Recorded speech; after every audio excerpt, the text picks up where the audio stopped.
Honorable assistance, cher auditoire, bonjour.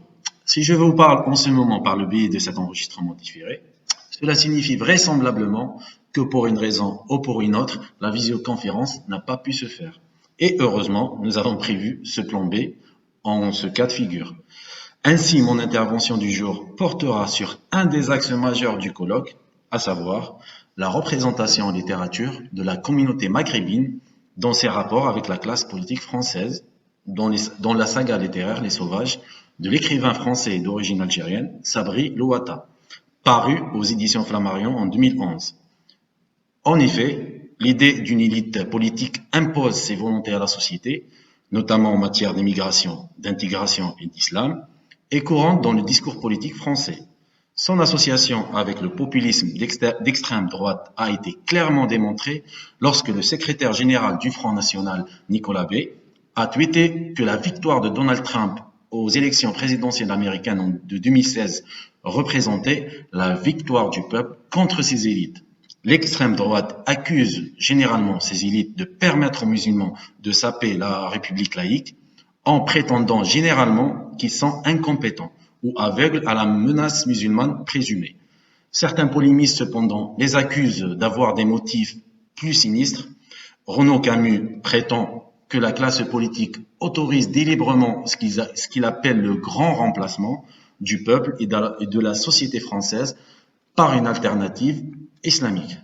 Non seulement l'extrême droite critique les élites pour leur rôle dans la structuration des débats sur les divisions raciales et religieuses dans la France contemporaine, mais les universitaires et les militants antiracistes les accusent d'imposer des discours politiques et médiatiques qui stigmatisent les immigrés postcoloniaux et leurs descendants, supposés musulmans, bien sûr, comme une menace pour le pays. Thomas Deltombe, en 2007, affirme que cela a commencé dès la fin des années 1970, soutenant que la problématisation de l'islam sert à dissimuler le racisme anti-arabe dans le langage plus respectable de la critique religieuse.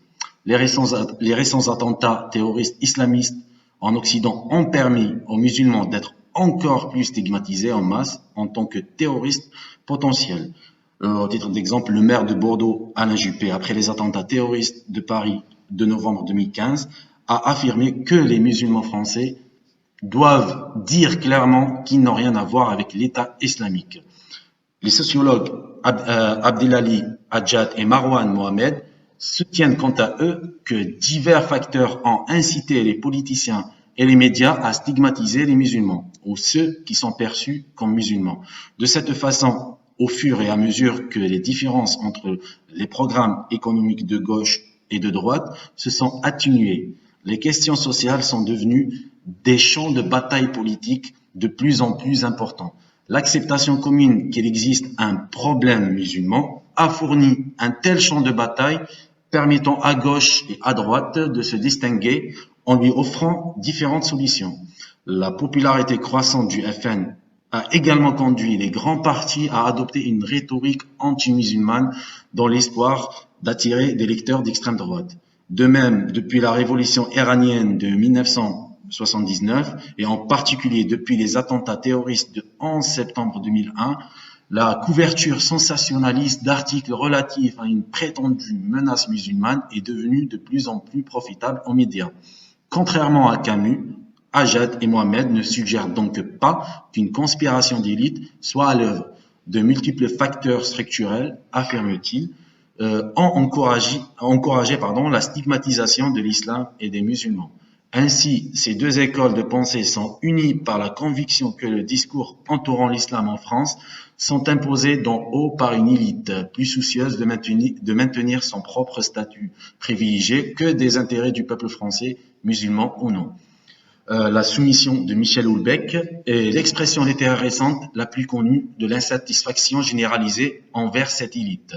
Comme le note Adam Gopnik, le roman de Houellebecq s'attaque à l'opiniâtreté de la classe intellectuelle française, qui permet d'imposer l'islam politique à la France en échange d'assurance qu'elle conservera sa position privilégiée par la suite.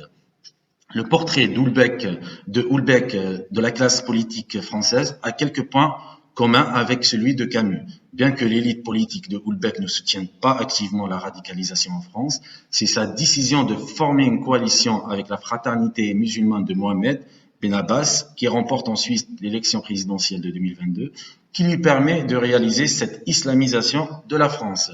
Cependant, une autre fiction littéraire récente a utilisé un sujet similaire pour donner une représentation opposée de la classe politique française. La titralogie Les Sauvages 2011-2016 de Sabri Louata dépeint également une France qui élit un président d'origine nord-africaine, là où Ben Abbas dirige un parti islamiste, et Der Chaouch remporte l'élection présidentielle de 2012 à la tête du Parti socialiste.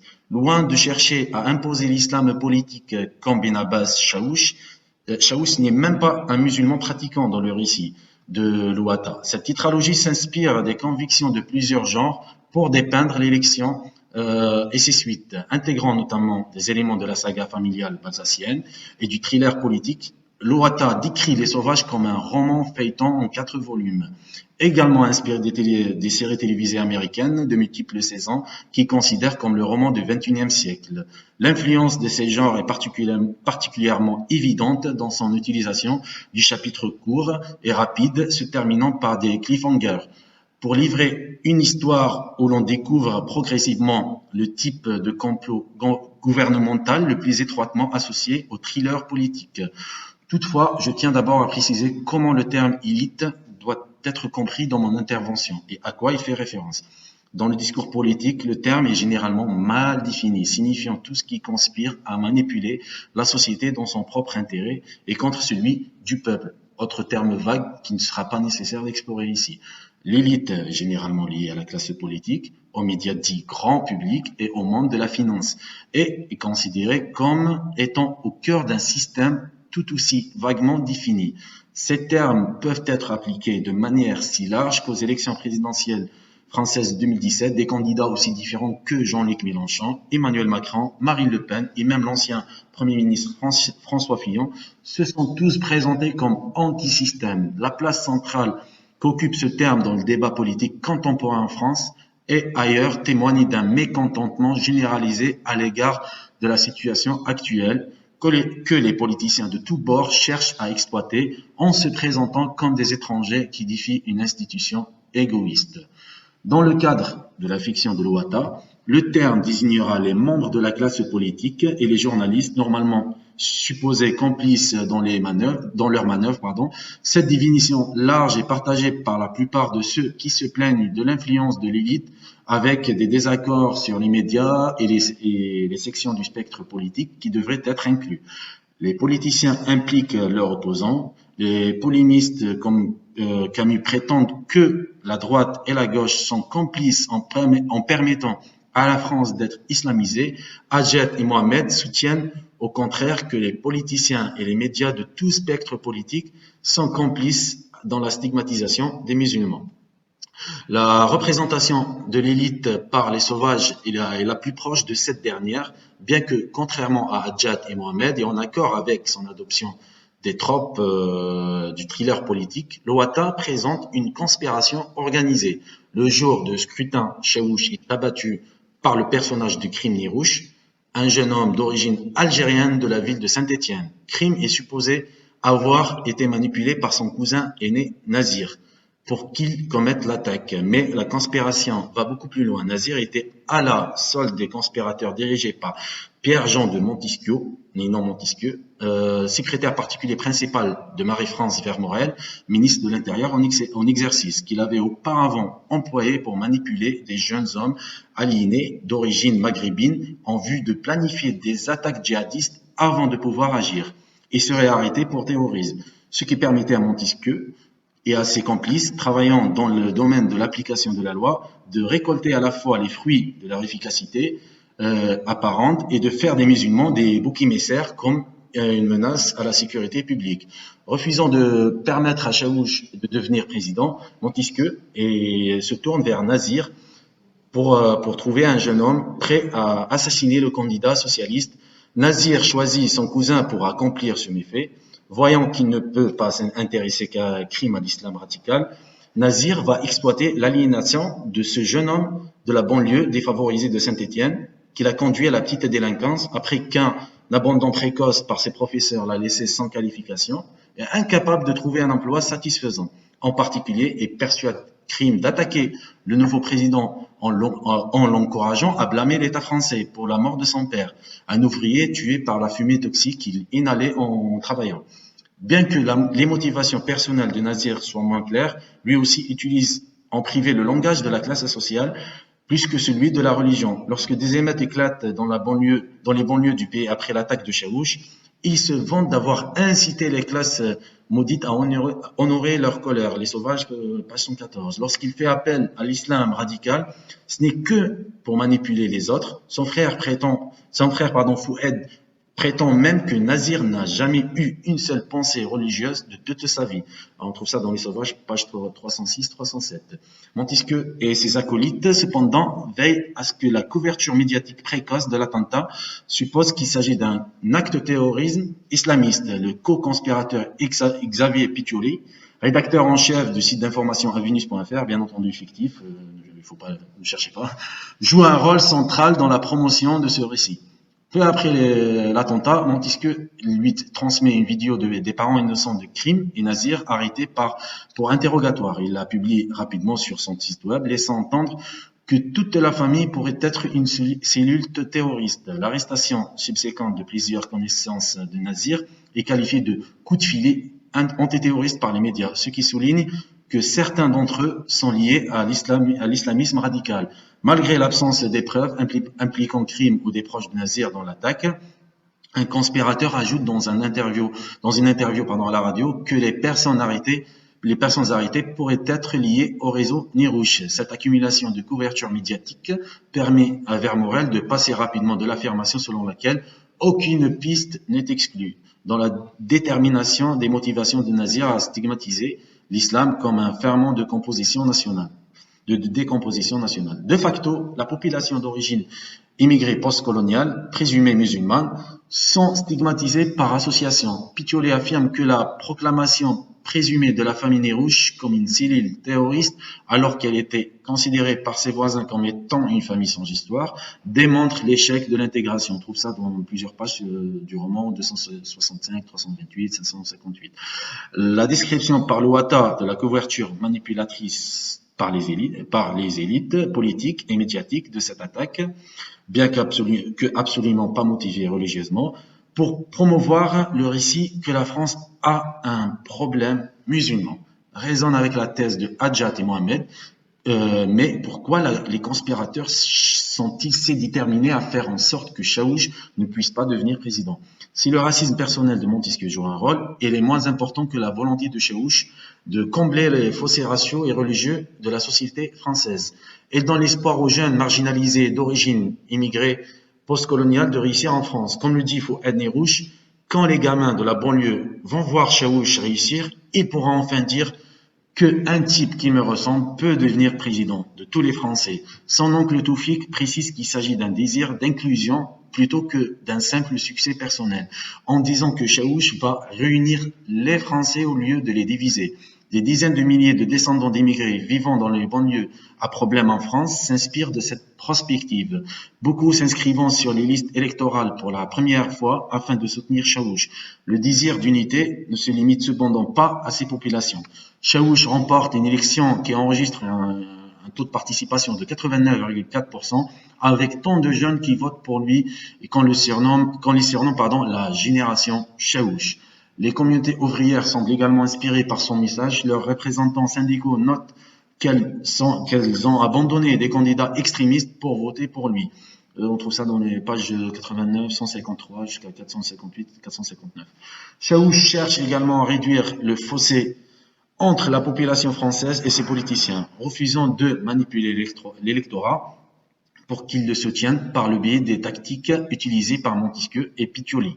Il ne tient pas compte des nombreux avertissements de ses conseillers selon lesquels les élections ne peuvent être remportées en faisant confiance au bon sens des électeurs, mais en plaçant sa confiance dans la bonne volonté des électeurs, même lorsque l'opinion publique prend une tournure fortement anti-musulmane après l'assassinat manqué. Peu de temps après avoir quitté les soins intensifs, il insiste pour que Fouad Nirouche qui a une liaison amoureuse avec sa fille Jasmine, accompagne son groupe à une réunion du G8 à New York.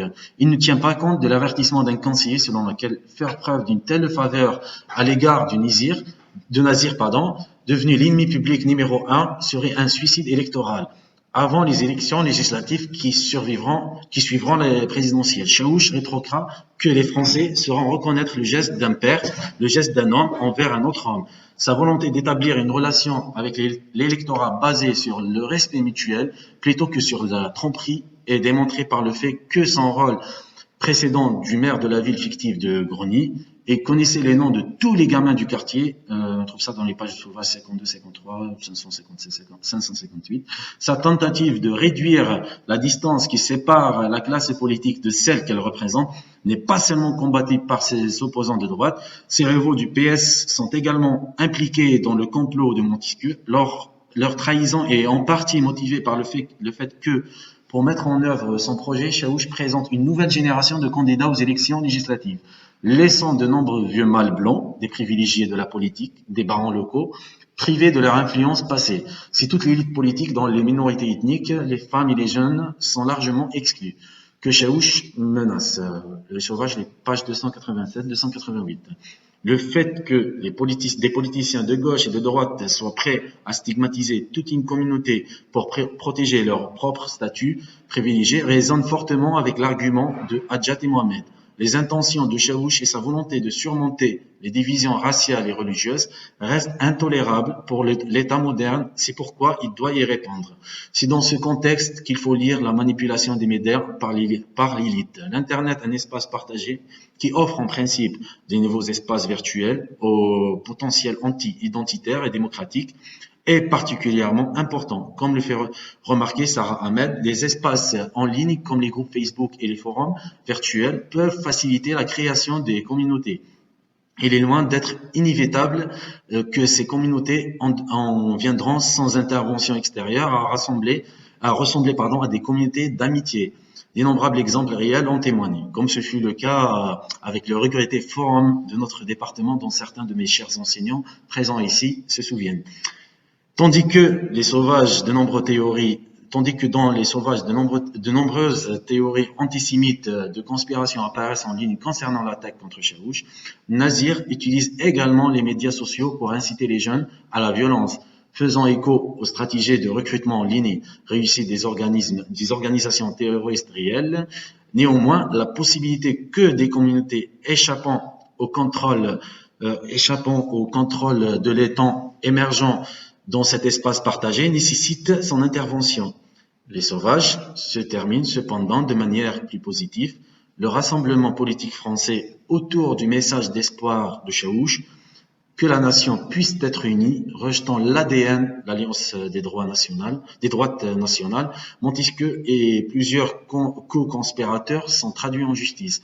Mais le parti de Chaouch reste confortablement en avance sur les leurs dans les sondages d'opinion, même avant Chaouch les empêche de réimposer des clivages raciaux et religieux avec autant de succès qu'il n'y paraissait au départ. Et ce, précisément en refusant de reproduire leur tactique, ils refusent de suivre la suggestion d'un conseiller de répondre à l'incident du jambon beurre en déclarant publiquement qu'il n'est pas musulman, alors que Fouad affirme que cela ne ferait que valider l'idée que ce serait un problème s'il l'était. Fouad croit que l'écrasante majorité des jeunes Français de toutes origines partagent sa conviction que ça ne le serait pas. Il est significatif que ce conseil vienne de l'acteur Fouad plutôt que des conseillers professionnels de Chaouch. Ils n'ont pas l'intention de stigmatiser les musulmans, mais pensent que Chaouch ne peut réussir qu'en rassurant le public qui n'en fait pas partie. Le discours du problème musulman est devenu si envahissant que les personnes habituées à travailler en politique ne peuvent penser qu'à des stratégies de communication qui acceptent qu'un tel problème existe. Il faut un étranger pour comprendre que ce que Chaouch doit faire. C'est répudier cette prémisse de base. Les sauvages s'attaquent ainsi à l'incapacité des politiciens français contemporains, qu'ils soient ou non islamophobes, de traiter l'islam autrement que comme un problème et suggèrent que la seule façon de combattre Montesquieu est de sortir du discours du problème musulman et de sortir bien sûr du problème musulman. Le moment de réconciliation le plus puissant de la tétralogie survient après l'attaque de la mosquée de Saint-Étienne. Lorsque des personnes de toutes origines ethniques, culturelles et religieuses se réunissent à travers le pays pour commémorer les morts, l'ambiance des marches est utopique. Des étrangers viennent soutenir les vieux Ferhat Nez-Rouge, tandis que Fouad et le frère de Nazir Slimane, qui tentait auparavant de cacher son homosexualité, marche bras dessus, bras dessous avec son petit ami, un réfugié syrien. L'Ouattara dépeint négativement la classe politique française, mais pas le peuple français. Bien que sensible à la manipulation des élites, la plupart souhaitent que leur société divisée soit réunifiée. Les sauvages suggèrent que ce résultat est réalisable s'ils rejettent les discours d'exclusion qui leur sont imposés contre leur volonté d'en haut. On trouve ça dans les pages 213, 214, 318, 320. Les sauvages exhortent ses lecteurs à s'efforcer de combler les clivages imposés d'en haut par les élites politiques. Il n'y a pas lieu de se faire d'illusions que ça sera facile. Toute tentative d'appropriation des structures de la démocratie contemporaine à cette fin, suggère le texte, doit inévitablement exiger une certaine tromperie de l'électorat, en maintenant une division entre l'élite et ceux qu'elle manipule. Elle sapera donc tout progrès apparent qu'elle fera vers l'unité nationale. Deux lectures des sauvages semblent possibles dans ce contexte. On pourrait soutenir que cela implique que les communautés d'amitié ne peuvent pas se former en travaillant dans la démocratie moderne, que les lecteurs devraient rejeter l'engagement politique traditionnel et chercher au contraire à combler les divisions raciales et religieuses par des moyens qui répudient le contrôle de l'État. Alternativement, on pourrait proposer la lecture moins radicale que l'action politique, comme celle de Chaouch, sera nécessaire pour construire une société plus unie, mais qu'elle ne peut suffire à elle seule, que le progressisme démocratique de Chaouch et la radicalité anti-étatique sont tous deux essentiels, malgré leur interprétation divergente de la légitimité de l'engagement politique traditionnel. Ces lectures s'accordent sur deux points. Tout d'abord, comme l'affirme Hadjati Mohamed, les élites politiques et médiatiques intéressées imposent des divisions raciales et religieuses à la société française par le haut. Deuxièmement, si l'on veut renverser ces divisions, les structures de la démocratie moderne ne peuvent à elles seules y parvenir. Ce que Chaouch appelle les gens de bonne volonté doivent s'efforcer de former une communauté d'amitié qui rejette l'exclusion inhérente de l'État moderne. Les sauvages, pages 51-53. Son insistance sur le rôle des élites dans l'imposition des divisions dans la société moderne et sa suggestion qu'il faut quelque chose de plus radical que la seule politique dominante pour surmonter cela sont parmi les points clés qui ressortent de la lecture des sauvages. Merci, je vous remercie pour votre attention. J'aurais aimé être présent pour répondre à vos éventuelles questions, ou débattre de mon intervention avec plaisir. Hélas, les conditions de communication actuelles nous empêchent. J'espère en avoir l'occasion prochainement, Inch'Allah. Merci beaucoup, salut l'Algérie.